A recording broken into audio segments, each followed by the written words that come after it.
all units be advised that we do have an active shooter in the valley off of Broadway.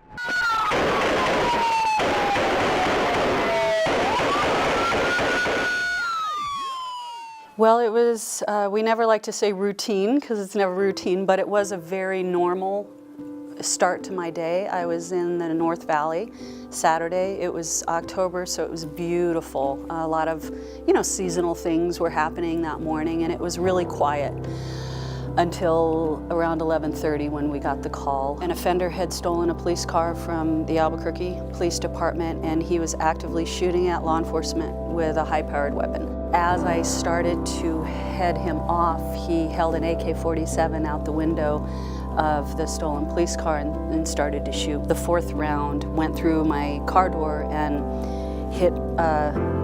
ended up hitting my femur and the artery and the vein and pretty much stopped me right there. It felt like a grenade had been dropped in my lap.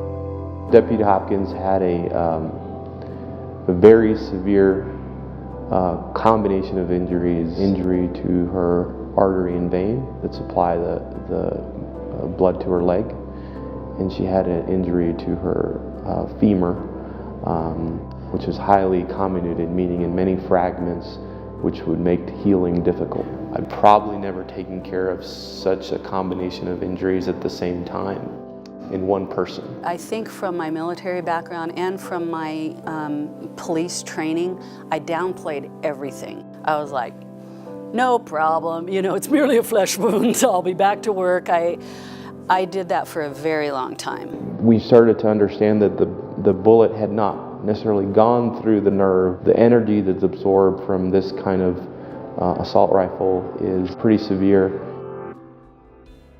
She had a very successful lengthening procedure of about 3 centimeters of her leg. She had to deal with another external device for a certain amount of time, which I thought would be tough to handle, but she agreed to it, and it lengthened her leg very successfully. I just never seen somebody so motivated to get back to 100%. It is remarkable to see her level of motivation is unparalleled. So the last surgery Dr. Chafey did was I'm sorry, I get a little emotional. Yeah, I'm not in the pain that I used to be in, so I'm grateful for that. Yeah. And he didn't give up on me, Hi! Yeah. Oh, it's so good to see you. The way he dealt with me, I felt like I was gonna be okay, if that makes sense. He never made me any promises, but he always gave me hope. I don't know how he got stuck with me or if he was on call that day, but I'm grateful it was him.